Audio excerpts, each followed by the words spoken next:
Hello everyone, welcome back to my channel study special education. आज है हमारा day number 15 of 21 days 21 disability series का।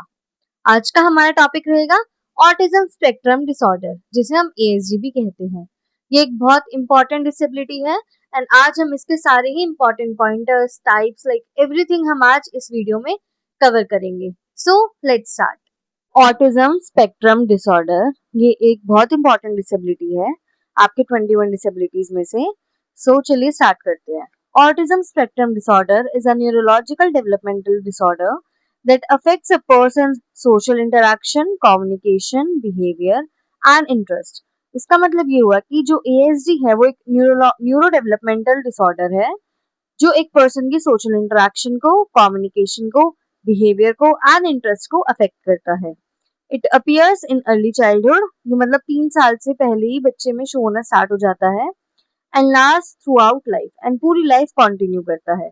But with early identification and intervention the individual can lead a meaningful and productive life. पर अगर हम early identification and intervention provide करेंगे तो आपका इंडिविजुअल एक मीनिंगफुल एंड प्रोडक्टिव लाइफ जी सकता है।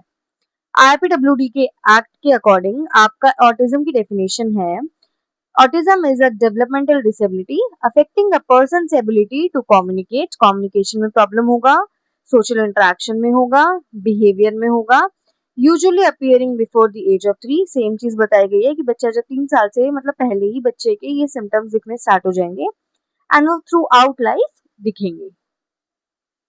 अब इसका हिस्टोरिकल बैकग्राउंड क्या है? Paul Eugen Bleuler 1908 he used the term autism for the first time। इन्होंने first time autism word use करा था। Leo Kanner 1943 he described infantile autism। इन्होंने infantile autism को डिस्क्राइब करा था and was the first to describe early signs of autism। And ये पहले व्यक्ति थे जिन्होंने अर्ली साइंस ऑफ ऑटिज्म बताए थे। लॉर्ना वेंग 1981 she described the autism spectrum। इन्होंने ऑटिज्म स्पेक्ट्रम बताया था एंड इन्होंने एक नई टर्म इंट्रोड्यूस करी थी जिसे हम एस्पर्जर सिंड्रोम कहते हैं। सो ये था कुछ हिस्टोरिकल बैकग्राउंड अबाउट ऑटिज्म।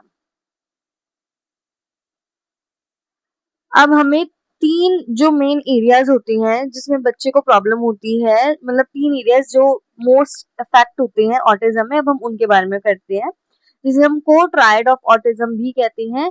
ये भी हमें लॉर्ना विंग ने ही दिया था। सबसे पहला social interaction, difficulty in sharing. आपको शेयरिंग में दिक्कत होगी, इमोशंस में आप आई कांटेक्ट नहीं बना सकते, आपको फ्रेंड्स बनाने में दिक्कतें होंगी, आपको दूसरों की फीलिंग्स अंडरस्टैंड करने में दिक्कत होंगी। Second is communication, delay in speech. आपके स्पीच में डिले होगा। डिफिकल्टी इन अंडरस्टैंडिंग, आपको कुछ समझ नहीं आएगा एंड आपको लैंग्वेज यूज करने में भी दिक्कत होगी जिसे हम वर्बल एंड नॉन वर्बल दोनों ही इंक्लूड करेंगे। Third is restricted and repetitive behaviour, कि आप एक ही बिहेवियर को बार बार रिपीट करेंगे, रिपीटेटिव मूवमेंट्स करेंगे। इंसिस्टेंस ऑन सेमनेस, आप एक ही चीज को बार बार रिपीट करेंगे, आपको सेम ही चीजें चाहिए, सेम ही रूटीन चाहिए, everything should be same. Restricted interest, आपके इंटरेस्ट भी बहुत रिस्ट्रिक्टेड ही रहेंगे एंड आप बहुत ज्यादा सेंसिटिव होंगे। सो ये थे आपके 3 मेन टाइप्स ऑफ सिम्टम्स या जो एरिया अफेक्ट होता है आपके ऑटिज्म में। अब हम चलते हैं नेक्स्ट पेज की तरफ जिसमें हम समझेंगे कॉजेस। अब इसके कौन से कॉजेस हैं? सबसे पहला कॉज है जेनेटिक फैक्टर, मतलब आपकी family history. Second is abnormal brain, कि आपका ब्रेन एबनॉर्मल होगा, मतलब उसका डेवलपमेंट ही एबनॉर्मली हुआ है। थर्ड इज प्रीनेटल फैक्टर, जिसके अंदर आपका मैटरनल इन्फेक्शन हो गया, डायबिटीज हो गया, थायराइड हो गया एंड स्ट्रेस हो गया। फिर है पेरीनेटल फैक्टर, जिसे हम नेटल फैक्टर भी कहते हैं, मतलब ड्यूरिंग द बर्थ। इसमें होगा आपका प्रीमेच्योर बर्थ है बच्चे का, लो वेट है बच्चे का एंड लैक ऑफ ऑक्सीजन है बर्थ के दौरान। नेक्स्ट इज पोस्टनेटल फैक्टर, जिसमें आपका बर्थ इन्फेक्शन हो जाएगा एंड सेवियर जॉन्डिस हो जाएगा। Last is environmental toxins. So ये है कुछ आपके causes and risk factors of autism. Note, there is no single cause, इसका कोई भी सिंगल कॉज नहीं है। It is a combination of genetic and environmental factor, मतलब ये एक कॉम्बिनेशन है जेनेटिक एंड एनवायरमेंटल फैक्टर्स का। अब हम समझते हैं DSM-5 के अकॉर्डिंग जो ASD के क्राइटेरियाज हैं। DSM-5 होता है diagnostic criteria for autism. Autism is diagnosed when persistent defects are present in both domains. जब आपके दोनों डोमेन में, अभी हमें 2 डोमेन गिवन है, अगर दोनों ही डोमेन में डिफेक्ट्स हमें दिखेंगे तो हम उस पर्सन को ASD में कंसीडर करते हैं। A and B with symptoms in early developmental period, and ये जो सिम्टम्स आपको अर्ली डेवलपमेंटल पीरियड में ही दिखने स्टार्ट हो जाएंगे। तो सबसे पहले हम A जो सिम्टम है उन्हें कवर करते हैं, जो है persistent defects in social communication and social interaction. आपको दिक्कत होगी सोशल कम्युनिकेशन में एंड सोशल इंटरेक्शन में, एंड ये तीनों ही चीज इसमें रिक्वायर्ड है। सबसे पहला है defects in social emotional reciprocity, कि आपको सोशल इमोशनल चीजों में बहुत प्रॉब्लम होंगी। Defects in non verbal communication behaviour use in social interaction, आपको नॉन वर्बल बिहेवियर या नॉन वर्बल कम्युनिकेशन भी आप नहीं कर सकते हैं, सोशल इंटरेक्शन भी आप नहीं कर सकते हैं। Third is defects in developing, आपको डेवलपमेंट में दिक्कत होगी। Maintaining and understanding relationship, and आप अपना रिलेशनशिप भी समझ नहीं सकते हैं एंड आप उसे मेंटेन भी नहीं कर सकते हैं। तो ये थे आपका फर्स्ट, दैट इज ए, जिसमें आपके सोशल कम्युनिकेशन एंड इंटरेक्शन में दिक्कतें हैं। अब हम कवर करते हैं बी पार्ट, जिसमें आपका restricted repetitive pattern of behaviour, interest और एक्टिविटीज। इन चारों में से एटलीस्ट 2 एरियाज आपके टिक होने चाहिए, तभी हम आपको एसी में कैटेगराइज करेंगे। सबसे पहला है स्टीरियोटाइप्ड और repetitive motor movement, use of objects और स्पीच, कि आपका बहुत ही ज्यादा स्टीरियोटाइप्ड एंड एक रिपीटेटिव बिहेवियर, मतलब आप एक ही चीज को बार बार रिपीट करेंगे, या स्पीच हो सकती है, आपका मूवमेंट हो सकता है, आप एक ही ऑब्जेक्ट को बार बार यूज कर रहे हैं। Second is insistence on sameness, आपको सेम ही चीजें चाहिए, खाना भी सेम चाहिए, आपको रूटीन भी सेम चाहिए, everything should be same. Inflexibility adherence to the routine, अगर आपको आपका रूटीन हम चेंज कर रहे हैं तो आप उसमें उसमें ढल नहीं सकते, आप उस रूटीन को भी फॉलो नहीं कर सकते हैं। Third is highly restricted fixed interest, कि आपके बहुत ज्यादा रिस्ट्रिक्टेड एंड फिक्स्ड इंटरेस्ट ही होंगे, कि आपको जो एक्टिविटी करनी है आप वही करेंगे, आप किसी नई एक्टिविटी में पार्टिसिपेट नहीं करेंगे। हाइपर और hyper reactivity to sensory input और unusual interest in sensory aspects of environment, आप बहुत ज्यादा सेंसिटिव भी होंगे to the environmental things and to the other things also. So ये थे आपके A and B factors. A factors आपके तीनों ठीक होने चाहिए, मतलब तीनों पे टिक होना चाहिए, एंड बी फैक्टर्स में से आपके कोई भी 2 पे भी टिक है तो आपको एएसडी में कैटेगराइज करा जाएगा। Next is symptoms must be present in early developmental period, आपके जो सिम्टम्स है वो अर्ली डेवलपमेंटल पीरियड में ही प्रेजेंट होने चाहिए, but may not be fully manifested until social demands exceed limited capacities. इसमें भी सेम ही चीज बताई गई है कि आप उसे फुल्ली मैनिफेस्ट नहीं कर सकते जब तक आपकी सोसाइटी की जो नीड्स है उसे आप एक्सीड नहीं करेंगे। उसके बाद है symptoms cause clinically significant impairment in the social occupation and other important areas. इसमें बताया क्या है कि जो आपके सिम्टम्स है वो कॉज करते हैं आपका impairment in the social occupation and other important areas, मतलब आप सोशली इम्पेयर्ड रहेंगे, ऑक्यूपेशन इम्पेयर्ड रहेंगे, एंड बाकी जो आपके इंपॉर्टेंट एरियाज है आप उसमें भी इम्पेयर्ड ही रहेंगे। These disturbances are not better explained by intellectual disability or global developmental delays. This is also the same, कि सेम ही डिफिकल्टीज आपको फेस करनी पड़ती है, सेम डिस्टर्बेंस होती है। अब हमें बताया गया है सेवेरिटी के लेवल, 3 लेवल्स हमें बताए गए हैं DSM-5 के अकॉर्डिंग। लेवल 1 है रिक्वायरिंग सपोर्ट, कि आपको सपोर्ट प्रोवाइड करना है। लेवल 2 है रिक्वायरिंग सब्सटैंशियल सपोर्ट, आपको सब्सटैंशियल सपोर्ट देना पड़ेगा। Level 3 requiring very substantial support, आपको बहुत ज्यादा सब्सटैंशियल सपोर्ट प्रोवाइड करना पड़ेगा। So these are the 3 levels of autism according to DSM-5। अब हम करेंगे इसका आई थिंक सो टाइप, नहीं अर्ली साइंस करते हैं पहले। अर्ली साइंस है आपके 0 to 2 इयर्स के हैं, जिसे हम रेड फ्लैग्स भी कहते हैं ऑटिज्म के लिए। सबसे पहला इसमें no smile response by 6 months, बच्चा 6 महीने का हो जाता है वो कोई भी स्माइल रिस्पॉन्स नहीं देता है। नो बैबलिंग बाय 12 मंथ्स, बच्चा 12 महीने का हो जाता है वो बैबलिंग भी स्टार्ट नहीं करता है। नो वर्ड्स बाय 16 मंथ, बच्चा 16 महीने का हो जाता है वो कोई भी वर्ड नहीं बोलता है। No two word phrases by 24 months, बच्चा 24 महीने का मतलब 2 साल का हो जाता है बट वो फिर भी टू वर्ड फ्रेजेस का यूज नहीं करता है। पोअर आई कांटेक्ट, वो आई कांटेक्ट भी नहीं बनाता है। नॉट रिस्पॉन्डिंग टू नेम, वो अपने नेम को भी रिस्पॉन्ड नहीं करता है। उसके बाद है prefer to play along alone, वो अकेला ही खेलना पसंद करता है। फ्लैपिंग हैंड्स, वो अपने हैंड्स फ्लैप करता है, स्पिन करता है एंड टो पे वॉक करता है। Over under sensitivity to sound touch and liquid, या तो उसको ज्यादा ही सेंसिटिविटी होगी या उसको बहुत कम सेंसिटिविटी होगी साउंड से, टच से और लाइट से। Early identification before 3 year is very important for better outcome, आपका जो अर्ली आइडेंटिफिकेशन है वो बहुत ज्यादा जरूरी है, 3 साल से पहले ही बच्चे का हो जाए ताकि बच्चे की लाइफ बेटर हो सके। सो ये थे कुछ आपकी अर्ली साइंस। अब हम इसके टाइप्स करते हैं जो कि बहुत इंपॉर्टेंट है, इसको बहुत अच्छे से कवर करना है। सबसे पहला है आपका क्लासिक ऑटिज्म, जिसे हम कैनर्स ऑटिज्म भी बोलते हैं, मतलब ये बेसिक टाइप ऑफ ऑटिज्म है। मोर सेवियर, ये सेवियर रहता है। अर्ली ऑनसेट, इसका ऑनसेट भी जल्दी ही हो जाता है, मतलब ये जल्दी स्टार्ट हो जाता है। मार्क्ड लैंग्वेज डिले, इसमें आपका लैंग्वेज डिले भी होता है। पुअर सोशल इंटरेक्शन, आपका सोशल इंटरेक्शन भी बहुत पुअर होता है। सेकेंड इज एक्सपोजर सिंड्रोम, इसमें है आपका एवरेज और अबव एवरेज इंटेलिजेंस, आपकी इंटेलिजेंस इसमें अच्छी होगी, एवरेज होगी या उससे भी ज्यादा हो सकती है। लैंग्वेज का डेवलपमेंट भी नॉर्मल रहेगा, पर आपको डिफिकल्टी होगी सोशल इंटरेक्शन में। नेक्स्ट इज PDD-NOS, जिसे हम परवेसिव डेवलपमेंटल डिसऑर्डर बोलते हैं, नॉट अदरवाइज स्पेसिफाइड।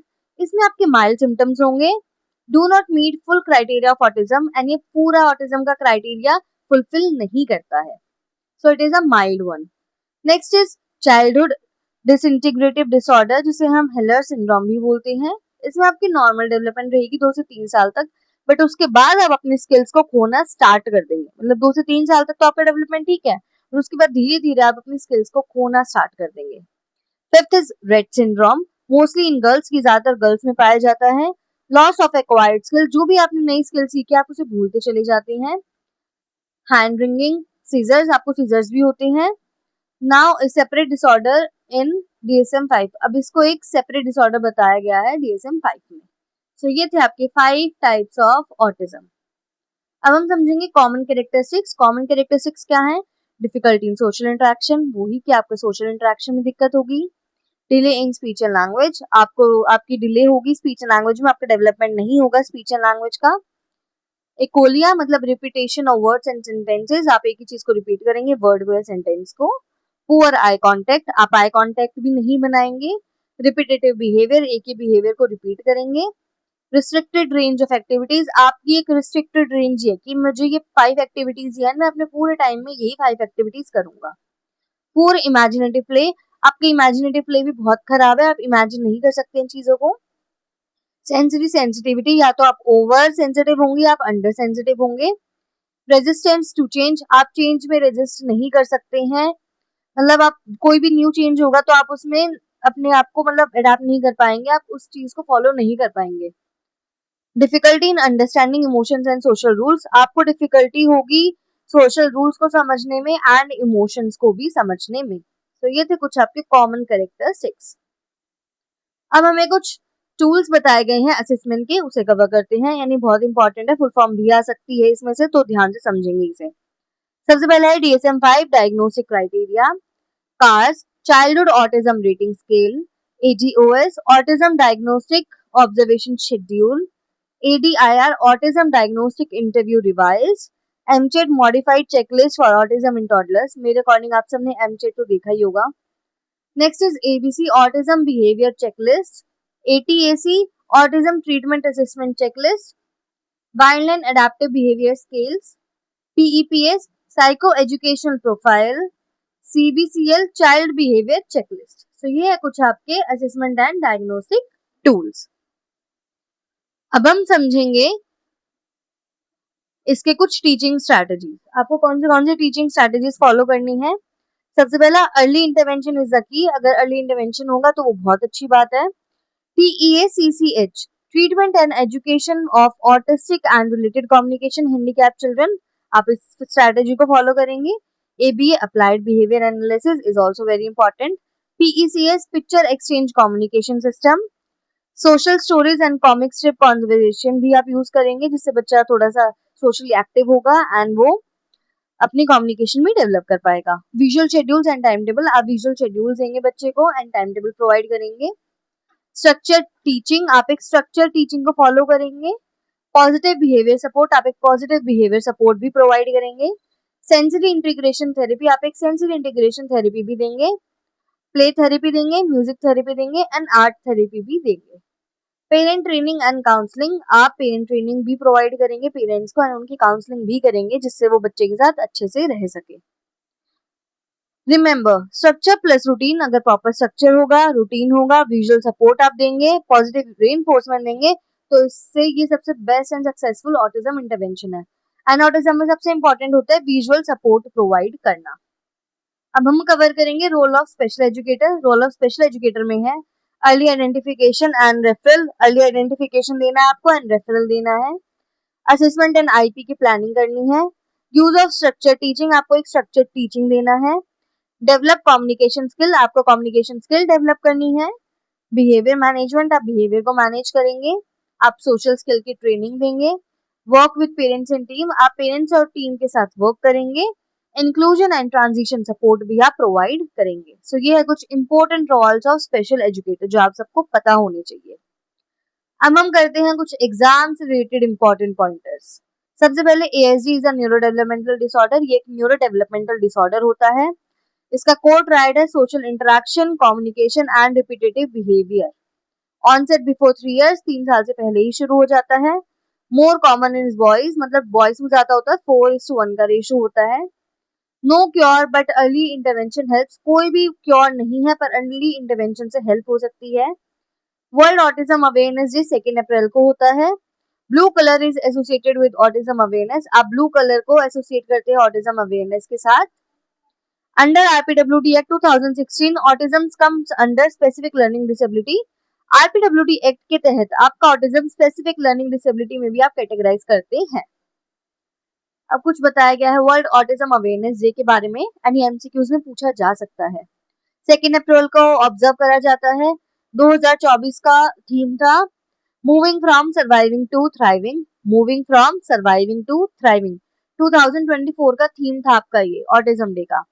पर्पस है इसका टू प्रमोट अवेयरनेस, अवेयरनेस को प्रमोट करेंगे, एक्सेप्टेंस को प्रमोट करेंगे एंड इंक्लूजन को प्रमोट करेंगे ऑटिज्म वाले बच्चों के साथ। अब कुछ वन लाइनर फैक्ट्स है, इसे भी जल्दी से कवर कर लेते हैं। Term autism given by Paul Eugen Bleuler, आपको बताया था इन्होंने फर्स्ट टाइम ऑटिज्म टर्म दिया था 1908 में। फर्स्ट डिस्क्राइब्ड इन्फेंटिबल ऑटिज्म, पहली बारी किसने इन्फेंटिबल ऑटिज्म को डिस्क्राइब करा था? लियो केनार ने 1943 में।